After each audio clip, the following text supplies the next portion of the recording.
Welcome to the JP8 Report. This is James Pierce with the JP8 Report coming to you today on day 3 of Texas held hostage. Episode 43 is They Flew the Coop. So welcome to the JP8 Report. I'm James Pierce. It's the first time tuning in. As a reminder, if you are watching my podcast, please subscribe to the Rumble or the Podbean or the YouTube, so you can get notifications whenever I broadcast. And I appreciate everybody that does. Thank you so much for everything. I've been taking a little bit of time off. Been really busy, and it's in summertime and stuff. But so I'm going to try to get back on schedule, doing my podcast. So this is They Flew the Coop. So 3 days ago, the Texas Democrats, not all of them, I think all but 4, decided to lock their voting consoles, and they got on a bus, they got on a plane, and went to D.C. To meet with the VP Harris. So in Texas, we don't have a filibuster. And so the only way you can block legislation is break quorum. That's been done, in my memory, twice, maybe 3 times, all of them by Democrats. This is crazy. They're getting paid, and they're not even in the state. And I do believe that the Texas governor, when he's not in the state, and he's not on official business, his pay stops. So I don't understand why the same thing doesn't happen to legislatures that aren't if they're in session and they leave the state, that they should continue to get paid. It brings up some good questions here. So they fled the state. Most of them departed in different means, but in the evening time, all of a sudden they sent word that they're leaving. Okay, so they took a chartered bus. It had alcohol in it. They were on duty. It's like they're leaving to go on vacation. They took a private plane. I've been on chartered planes going to Iraq and Afghanistan and Saudi Arabia. I've never been on a private plane. Who paid for that plane? Okay, who paid for it? Who are they? Where are they staying in D.C.? Who's paying for it? Hey, when's the last time you stayed in D.C.? Are you going to stay at those local hotels where they only charge you $50 a night? I don't think so. Some of these people look eccentric. I don't know if they're business owners or if they're a business owner and they flee the state. Who's running their business, right? And who's paying them the bill for all of this? Their food, their lodging, the plane, the bus, any of their transportation all around D.C. Who's paying for it? Okay. I'd like to see this disclosed on when they do their campaign finance report. I do believe their next campaign finance report is due in October. I think it's got to be done quarterly because they're actively serving, and they were fundraising. That needs to be brought to the Texas Ethics Commission. So if you're listening to this, force their hand, get a hold of the TEC, and find out what you can get. Okay, you can do a FOIA request and get anyone's campaign finance report. Okay, you can get it through the TEC. It's public information. One thing I would like to know is, since they are in session, and I could be wrong.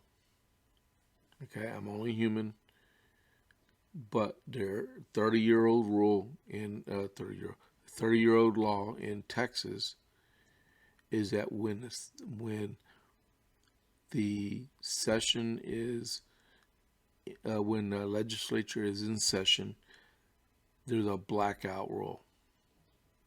That means you cannot, if you are a member of the legislature, you cannot fundraise during the session.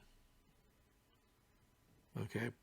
And the whole reason was like back in the 90s, early 90s, before the Republicans took over, there was some guy that was writing $10,000 checks out to get legislation passed. And he's passing them out to certain committee chairman, and got caught. So they passed the blackout period. But I do believe when the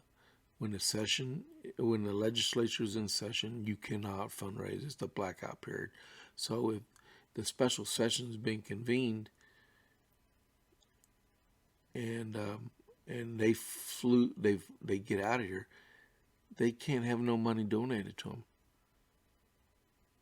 So unless they're incredibly rich and can afford it, how are they fundraising?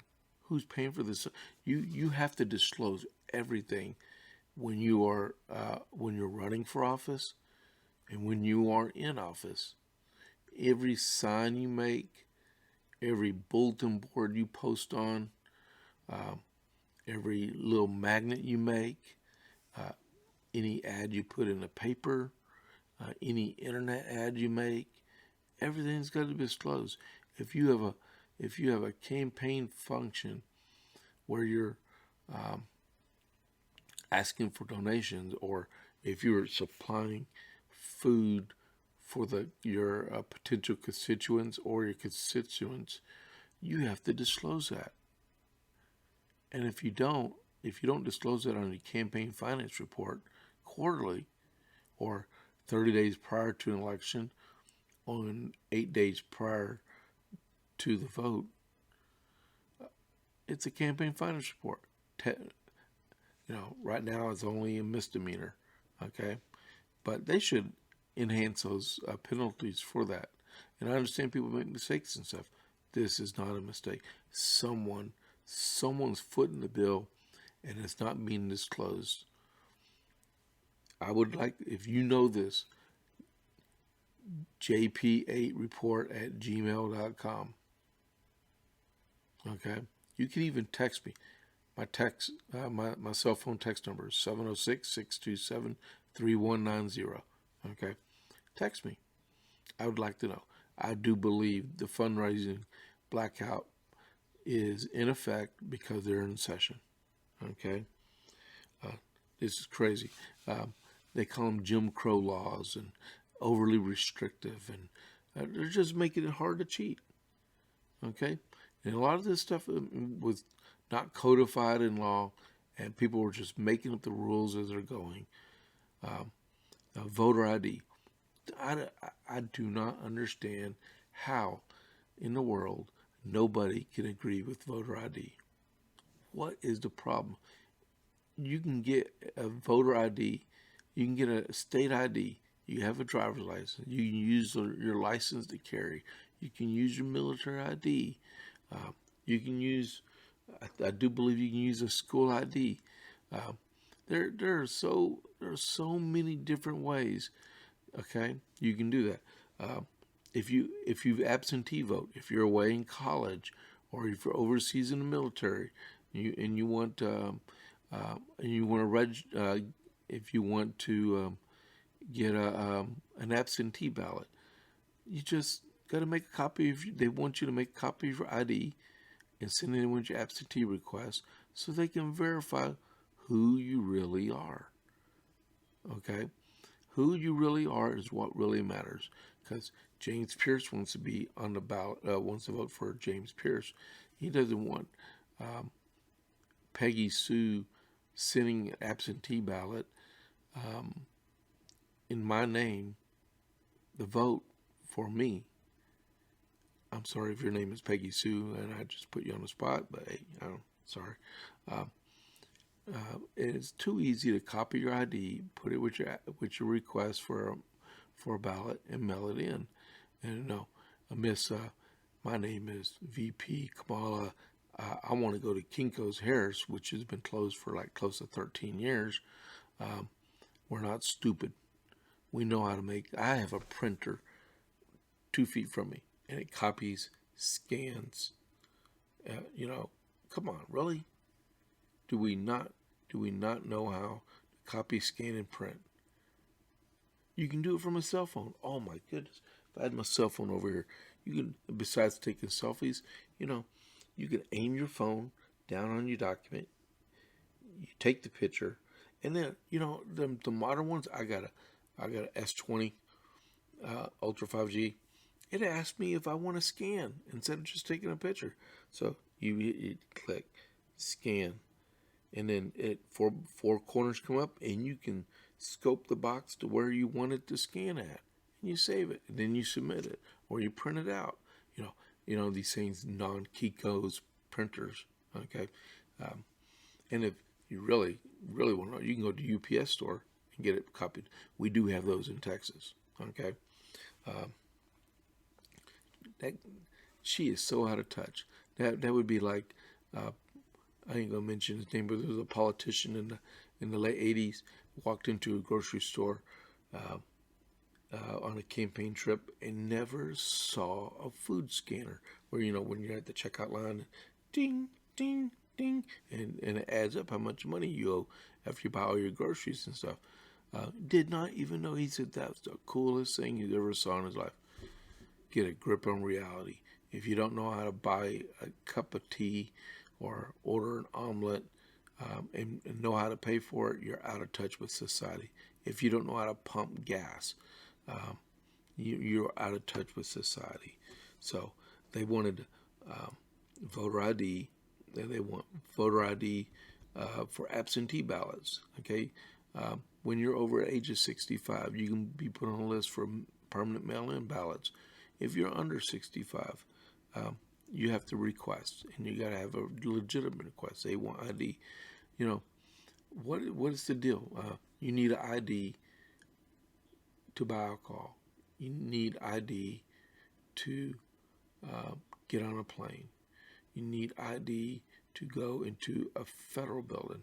You need ID to do all kinds of things in this state and in our country. And the time they want to prove that you're eligible to vote, no ID. Are you kidding me? Who in the world, who in their right mind would think that Joe Schmo can walk in without proving he's Joe Schmo and vote? We need to know who is voting and that they're eligible. Okay? No ballot harvesting. This is the act, and it's right now. I think it's still legal in California unless the Supreme Court struck it down. There was a ruling the other day, but so you get your either a Democrat or Republican operative, and ballot harvesting is when they go door to door, like, hey, do you have your absentee ballot? I'll take it in and submit it for you. That's ballot harvesting. So while you're out doing that, if you're unethical, because it could happen to Democrats, it could happen to Republicans, you fill out a whole bunch of absentee ballots, take them back to the polling place, deliver them, and who knows who submitted that ballot. Okay? Another thing, now we're going to have 12 days of early voting in Texas. Compare that to Delaware. How much does Delaware have? How much does Connecticut have? How much does New York have? How much does Illinois have? Add all those up and then compare it to Texas. There's going to be Sunday voting. I mean, that's the last thing I would want to do on a Sunday is go vote, but the option will be there. They're complaining that we're being restrictive on the hours that people can go vote. Okay, in Texas, on election day, voting goes from 7 a.m. to 7 p.m. And the previous 2 Tuesdays prior to election day, it's 7 a.m. to 7 p.m. What is being planned to be implemented with the election integrity bills is that's going to be expanded. It's going to be from 6 a.m. to 9 p.m. That's going to give you 15 hours on election day and the 2 Tuesdays prior to election day to go vote. Pretty cool concept. Okay. There's not going to be any more of this 24-hour voting like they were doing in Harris County last year. Okay, that wasn't even in the law. They're just codifying it to make sure no one took advantage of it. It's because it's ripe for fraud. No drive-through voting. This is another Harris County thing. They dreamed it up out of nowhere. Oh, wow. We're in a throwaway society. We love drive-through restaurants. Let's do drive-through voting. So what they were doing, they had 20 covered tents in Harris County, where people could drive through, one person in there with them, and no one could witness who was submitting the ballot. So it was completely secret. Well, the ballot's got to be secret anyway, because we vote in secret in the United States. But no one could see who was actually submitting the vote. And it had never been done in Texas before. They invented a law. So what did Texas do? Texas, it's ripe for cheating. We are not going to make it easy to cheat in our state. We've increased our turnout for elections by 76%. That was from the lieutenant governor. I heard that this morning. 76% increase in our voting. That's great. We don't need to make it eligible for people to cheat with. One person, one vote, one legal vote. That's the way it needs to be. We're not doing poll tax. We're not doing these stupid Democrat Jim Crow laws. The Democrats have been the root of fraud and waste and abuse in our country from the very beginning. You cannot trust Democrats.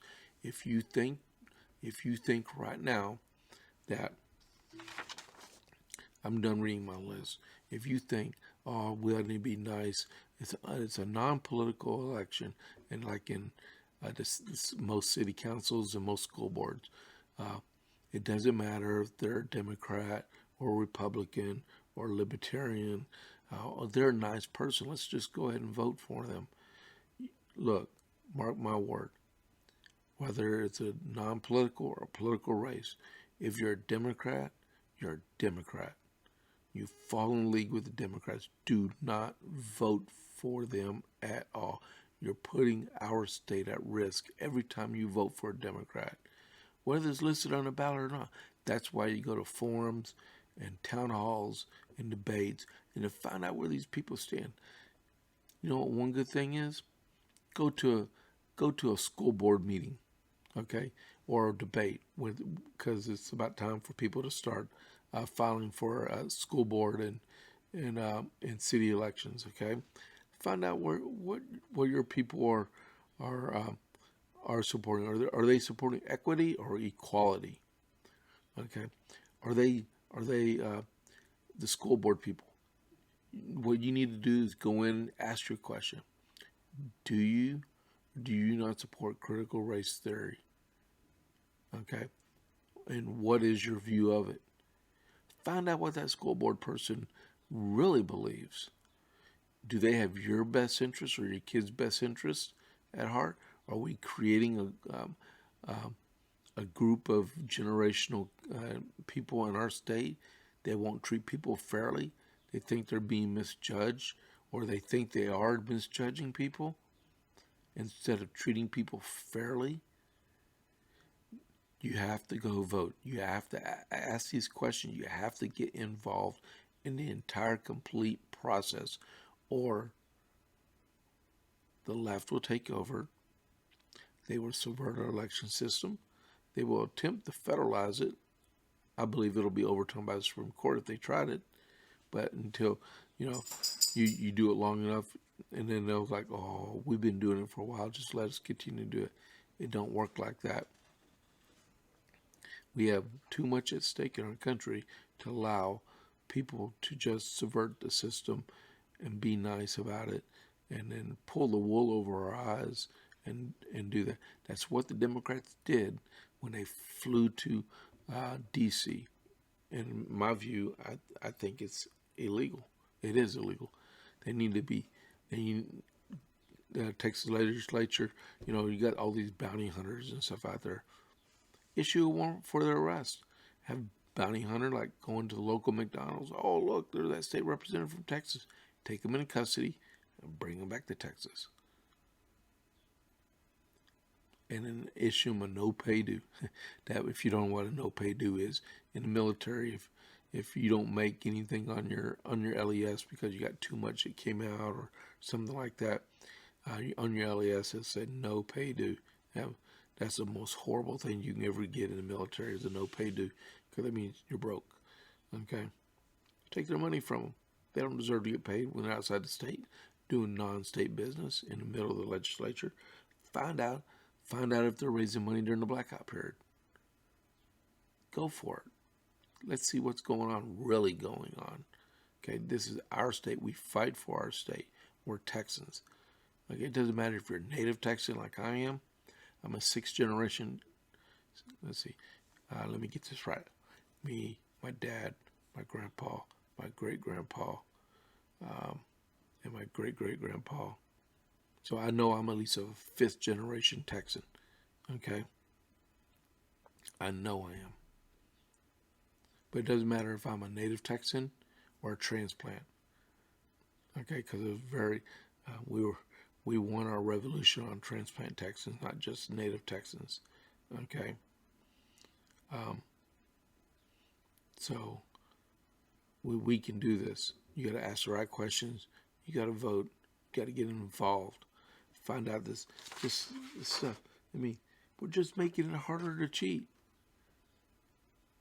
So we don't cancel your vote out, whether you're liberal or conservative. If you vote, you want it to be fair, right? So why would you want to disenfranchise someone? You do that when you cancel someone's vote out illegally.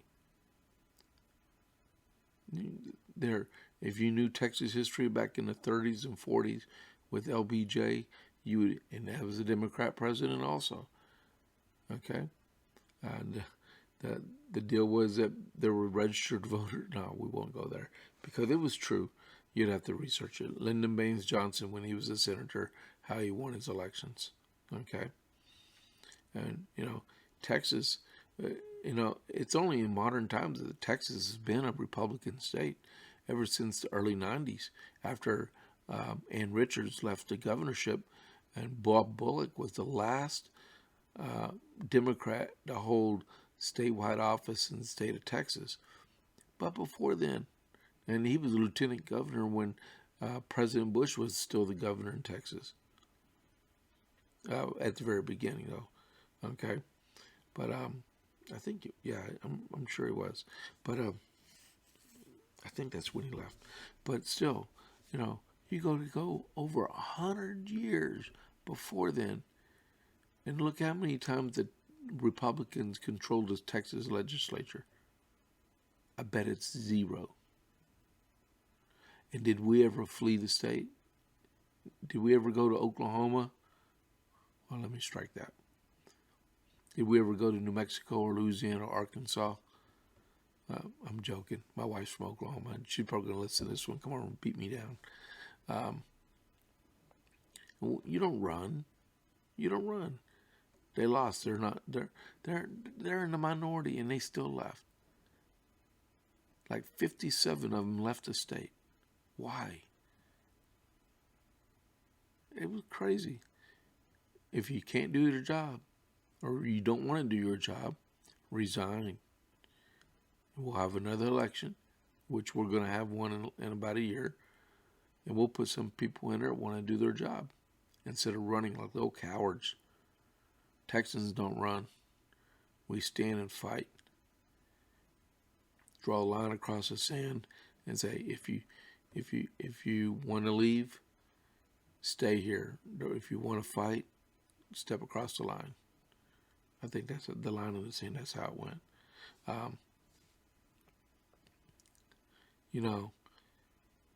I don't understand some of these people. I just want to treat people fairly, treat them equally. And it doesn't matter. Like ours, a veteran the other day, she just happened to be black. She said on TV, we all bleed the same color of blood. On the outside, we look different. On the inside, we're all the same. We should treat everyone exactly the same. We're equal. And in the eyes of God, we're equal. We're all sinners, saved by grace. Okay? But we need to get these people here. Governor Abbott said that he's going to keep calling special session after special session after special session until they come back.